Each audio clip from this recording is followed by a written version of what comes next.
plus grosse capitalisation de la planète. On avait Apple, mais on aura surtout Google, Alphabet demain soir. Il y aura Amazon également. Et puis Twitter qu'on attend toujours au tournant.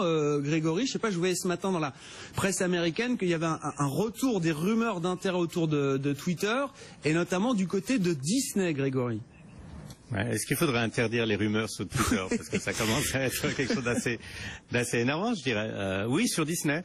Et je dirais que Disney, alors je peux me tromper, mais semble être la compagnie la moins probable pour acheter Twitter, tout simplement parce que Disney, c'est une compagnie qui a, je dirais, une discipline d'acquisition très forte, qui ne paye jamais des multiples extrêmement élevés.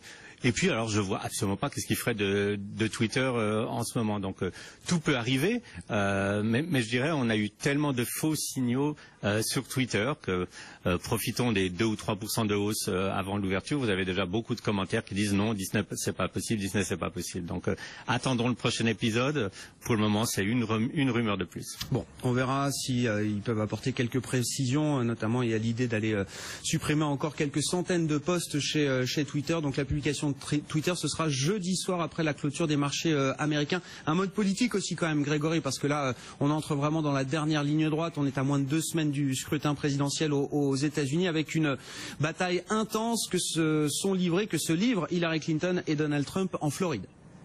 Oui, et vous vous souvenez que la Floride a été un État extrêmement important, puisque une fois, quand les résultats étaient contestés entre Bush et Gore, c'était la Floride qui était en cause, et c'est la Floride qui avait fait basculer, je dirais, ces résultats en faveur de Bush. Donc là, Trump a 2% d'avance. Vous me direz, qu'est-ce que c'est 2%? Ben, c'est rien, sauf que c'est un retournement assez important, puisqu'il y a encore 3 jours, il avait du retard en Floride. Alors, est-ce que c'est le début peut-être de Trump qui va rattraper un tout petit peu de son retard? Je vous disais hier, par exemple, que sur le sondage CNN, il avait plus que 5% de retard sur Clinton. La grande question, c'est qu'en fait, avec tout ce qui s'est passé, avec tout, je dirais, ces scandales et surtout, disons, la façon dont Trump s'exprime, Clinton devrait avoir entre 10 et 15 points d'avance. Et c'est pas du tout le cas. Donc ça peut vraiment amener beaucoup de questions à être posées.